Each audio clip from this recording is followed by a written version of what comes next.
தானம் தர்மம் கொடுங்க, அன்னதானம் பண்ணுங்க. இந்த கோயில்லாம் போகிறீங்களா வச்சுங்க, அவங்க அன்னதானத்துக்கு நீங்கள் ஏதோ உங்களால் ஈண்டதை கொடுங்க.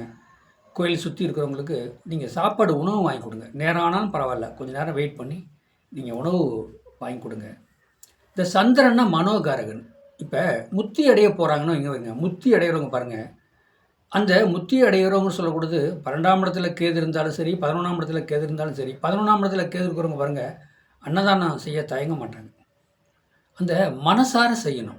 மனசு அப்படிங்கிறது என்ன தெரியும்? மனோகாரகன். மனசு அப்படின்னா சந்திர பகவான். அப்போ அந்த சந்திர பகவான் வந்து 2ஆம் இடத்தை பார்க்கும். 2ஆம் இடங்கிறது தனம் குடும்ப வாக்கு.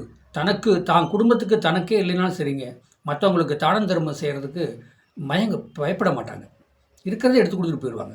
என்னங்க, அவங்க தன்னுடைய மனசை புரிஞ்சுருப்பாங்க. அப்போ 2ஆம் இடத்துல சந்திரன், 2ஆம் இடத்த சந்திரன் பார்க்குறாரு. அப்போ அந்த 2ஆம் இடத்துல சந்திரனா, அதாவது எப்படின்னா 2ஆம் இடங்கிறது வந்து நல்ல இடமா இருக்கணும். எப்படி நல்ல இடமானா, இப்போ மேசமாக இருக்கலாம், தனுசாக இருக்கலாம், சிம்மமாக இருக்கலாம். இப்படி அந்த மாதிரி நல்ல இடத்துல வந்து சந்திர பகவான் வந்து இந்த 2 குடையவனை பார்க்கும்போது 2ஆம் இடங்கிறது தனம் குடும்பம் உணவு சம்மந்தப்பட்டது. சந்திர பகவானே உணவுக்கு சொந்தக்காரர்.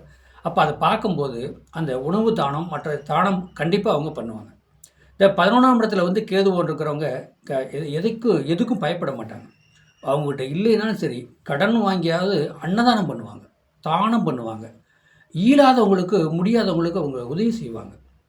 இந்த மாதிரி 12ஆம் இடத்துல கேது உள்ளவங்க எப்படின்னா, அவங்க வந்து முத்தி அடையிறதுக்கூட வாய்ப்பு நிறையா இருக்குது. அப்போ வயசாகி பாருங்கள், அவங்களுக்கெல்லாம் 8ஆம் இடம்ங்கிறது ஆயில், 8க்கு 8ஆம் இடங்கிறது ஆயில். அப்போ 8ஆம் இடம் அப்படின்னா ஒரு லக்கணத்துக்கு, அவங்க லக்கணத்துக்கு 8ஆம் இடம் ஆயில் ஸ்தானம். அதுக்கு 8 கூடை வந்து சனி ஆட்சிப்படுதுன்னா நீண்ட ஆயில். அவங்க தான் அன்னதானம் பண்ணுவாங்க. அவங்க 12ஆம் இடத்துல ஒரு கேது இருப்பாங்க. அப்போ இந்த சாதகம்லாம் அலசி பார்க்கும்போது பார்த்திங்கன்னா, 12ஆம் இடத்துல கேது இருக்கும், இல்லை 11ஆம் இடத்துல கேது இருக்கிறவங்க எல்லாருமே அன்னதானம் செய்வாங்க, உணவு சம்மந்தப்பட்டது நிறையா செய்வாங்க. சந்திர பகவான் நல்ல நிலைமையிலேருந்து லக்னாதிபதியை பார்த்தாலும், லக்னத்துக்கு 2 கூடையினை பார்த்தாலும் சரி, உணவு சம்மந்தப்பட்டது தண்ணி, உணவு, பால் எல்லாமே அவங்க தானம் பண்ணுவாங்க. பால் விஷயத்தில் பார்த்திங்கன்னா பால் வாங்கி கொடுத்துட்டே இருப்பாங்க.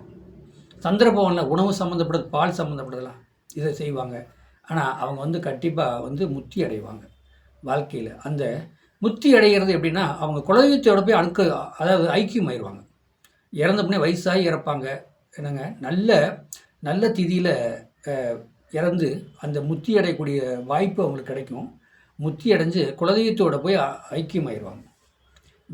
வேற எங்கேயும் போய் ஐக்கியம் ஆக முடியாது. குலதெய்வம் சம்மந்தப்பட்டதில் போய் அவங்க ஐக்கியம் ஆயிடுவாங்க. அவங்க அவங்க அவங்க முன்னோர்களோட போய் ஐக்கியம் ஆயிடுவாங்க. இதுதாங்க சாதகம். சாதகங்கிறத வந்து இதெல்லாம் நீங்கள் இந்த பிரபஞ்சம் கொடுத்த கிஃப்ட்டு எல்லாத்துக்குமே அமைஞ்சிடாது. அமைஞ்சு சொல்லி அதில் சாதிச்சிட முடியாது. ஏன்னா நான் ஏன் சொல்கிறேன் அப்படின்னா, 12ஆம் இடத்துல கேது இருந்தால் அடுத்த பிறப்பு இல்லை, முத்தி அடைய போகிறாங்கன்னு சொல்லுவாங்க. ஆனால் அது நிறையா ஆராய்ஞ்சு பார்க்கணும்.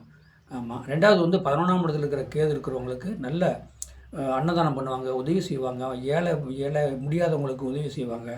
அந்த மாதிரி ஒரு அமைப்பெல்லாம் 11ஆம் இடத்துல கேது இருக்கிறவங்களுக்கு கண்டிப்பாக வரும். ஆனால் சந்திரன் நல்ல நிலைமையில் எப்படி சொல்லக்கூடாது, லக்கணத்துக்கு 1, 5, 9 சந்திர, அதாவது லக்கணத்துக்கு ராசி 1ஆம் இடம், லக்கணம் ராசி, 5ஆம் இடத்துல ராசி, 9ஆம் இடத்துல ராசி, இப்படி இருந்தால் கண்டிப்பாக வந்து அன்னதானம் செய்யறதில் வந்து பயப்பட மாட்டாங்க.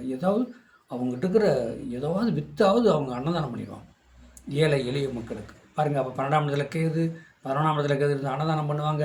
சந்திரன் நல்ல நிலைமையில் இருந்து அன்னதானம் பண்ணுவாங்க. அவங்க வாழ்க்கையில் செய்வாங்க, வாழ்க்கையில் முத்தி அடைவாங்க.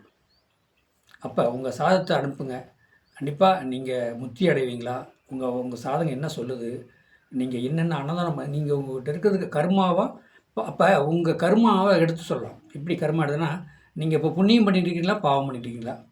இந்த அளவுக்கு போதும், இதுக்கு மேலே நீங்கள் புண்ணியம் பண்ண ஆரம்பிங்க. புண்ணியங்கிறது வந்து ரொம்பலாம் பண்ண வேண்டிய அவசியம் இல்லை. நான் அவங்க சொல்கிற மாதிரி நீங்கள் கொஞ்சம் உங்கள் சாதம் எப்படி பார்த்து சொன்னாலே, பண்ணினீங்கனாலே வாழ்க்கையில் சேர்க்கலாம். வாழ்க்கை வளமுடன் வாழ்த்துக்கள். என்னோடய சேனலை சப்ஸ்கிரைப் பண்ணுங்கள், பெல் பட்டன் ஆன் பண்ணுங்கள், மற்றவங்களுக்கு ஷேர் பண்ணுங்கள். 95 14 77 10 74 நம்பருக்கு வாட்ஸ்அப்பில் சாதகம் அனுப்புங்க. தெளிவாக பாவம் புண்ணியம் எடுத்து சொல்லி உங்களை வாழ்க்கையில் இனி இருக்கிற காலம்போது நல்ல முறையில் வாழ்க்கையை கொண்டு போகிற மாதிரி முத்தி அடையணுமா, அது என்ன அப்படிங்கிறத முடிஞ்ச அளவுக்கு, நமக்கு மேலே இறைவன் இருக்கார். 100க்கு 100 எடுத்து சொல்ல முடியாது. நமக்கு மேலே இறைவன் இருக்கார். முடிஞ்ச அளவுக்கு அதை கண்டு ஆராய்ஞ்சு உங்களுக்கு சொல்லப்படும். வாழ்க வளமுடன் வாழ்த்துக்கள்.